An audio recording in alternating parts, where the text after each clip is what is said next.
A little bit more on the cape there, the bandana. Yeah, it's looking good. I think we're ready for... Oh, hi there. Jared Morrison here.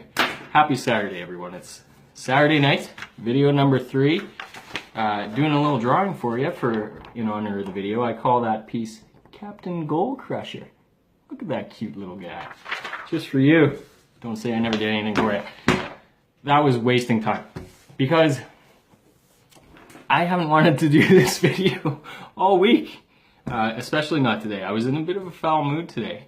And yeah, just that contributed to the multitude of reasons, none of which make any sense or are valid, of why I didn't want to do this. But here we are, getting it done.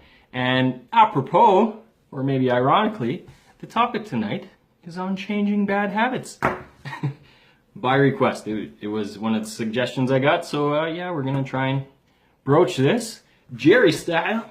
And when I say that, I guess what I'm referring to is anytime I've been asked about a particular topic so far, I've tried to be honest about where I'm at. You guys know I feel like I'm starting from the ground floor up. Maybe I'm on the first or second floor now, I don't know.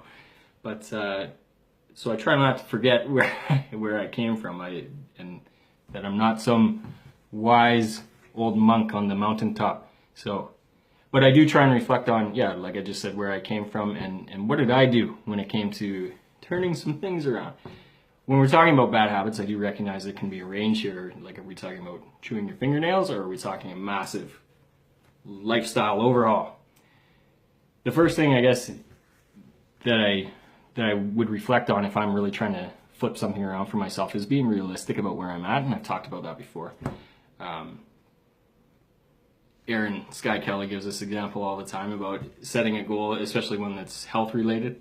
I've been a master of, for the past 7,864 days of couch proficiency, but tomorrow is when the stars will align and I'm going to go run that half marathon. It's probably not going to happen. So, but if that is the goal, a half marathon, well, a little ditty around the block would be a good step in that direction, no pun intended. So I try and look at this for myself.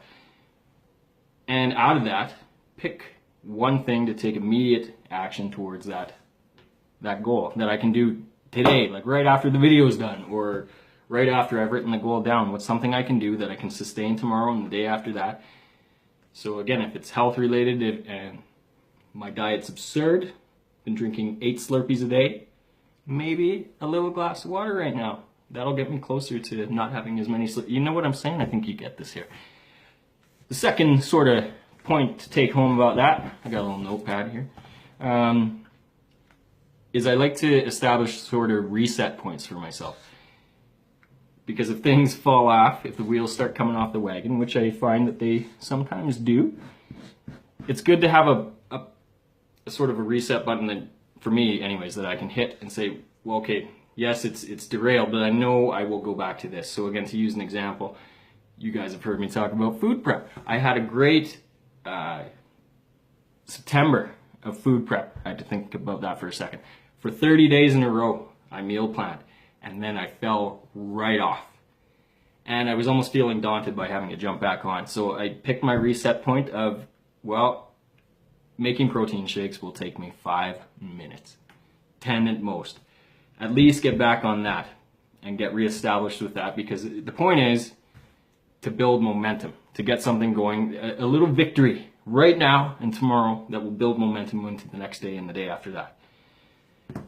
But beyond that, I guess a more philosophical thing, and I don't want to get too deep because the video is already running long, is to really question why you want to do this, especially if a bad habit is something that's not breaking despite your best intentions and the best dreams the night before.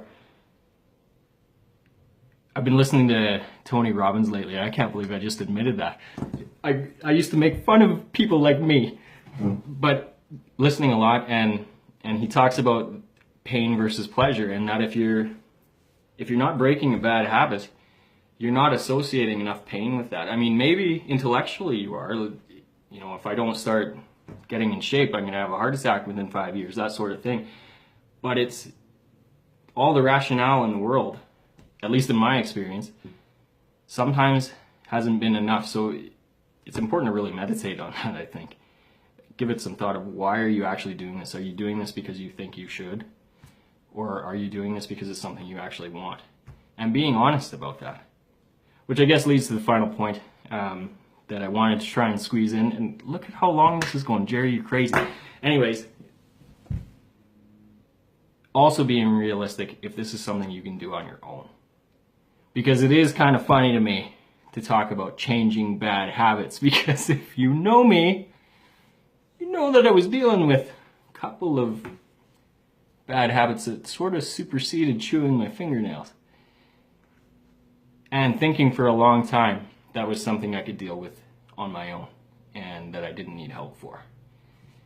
So when you process, I guess, of evaluating all this and the feasibility of what you want to accomplish, also being realistic and open and honest about that, if it's something you can actually take on yourself, or if it's something that as soon as this video is done, maybe you should ask for help for. So anyways, wow, 6 minutes. Okay, I gotta say goodnight. I'll see you tomorrow. Ciao.